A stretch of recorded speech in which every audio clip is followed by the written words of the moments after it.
Hello दोस्तों, नमस्ते, प्रणाम। आइए आप लोग के बीच में बहुत सुंदर प्यारा एक तुलसी जी का गीत गाने जा रहे हैं।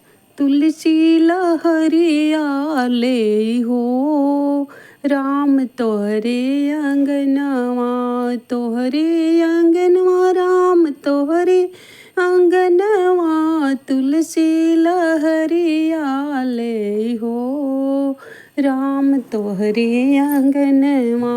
कबही तुलसी जी के जन्म हुआ है, कबही तुलसी जी के जन्म हुआ है।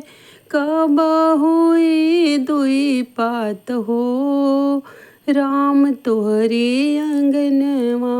कब हुई दुई पात हो, राम तोहरे अंगनवा। तुलसी लहरिया ले हो, राम तोहरे अंगनवा। तुलसी लहरिया ले हो, राम तोहरे अंगनवा। सावन में तुलसी जी के जन्म हुआ है, सावन मास तुलसी जी के जन्म हुआ है। भादो में हुई दुई पात हो, राम तोहरे अंगनवा। भादो में हुआ दुई पात हो, राम तोहरे अंगनवा। तुलसी लहरिया ले हो, राम तोहरे अंगनवा। तुलसी लहरिया ले हो, राम तोहरे अंगनवा। कब जी तुलसी जी बड़ी हुई है, कब ही तुलसी से यानी हुई है। कब ही हुआ बियाह हो, राम तोहरे अंगनवा। कब जे हुआ बियाह हो, राम तोहरे अंगनवा।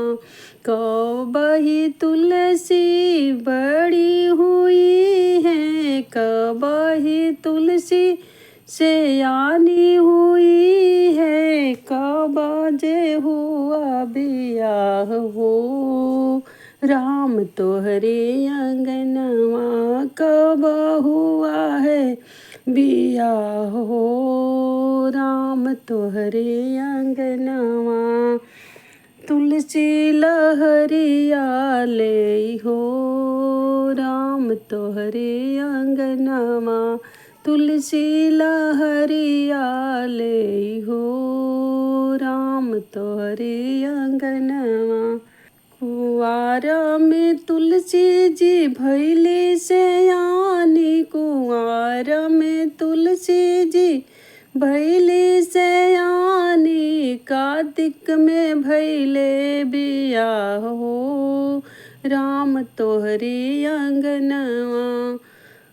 कार्तिक में भैले बियाह हो, राम तोहरे अंगनवा। तुलसी लहरिया ले हो, राम तोहरे अंगनवा। तुलसी लहरिया ले हो, राम तोहरे अंगनवा।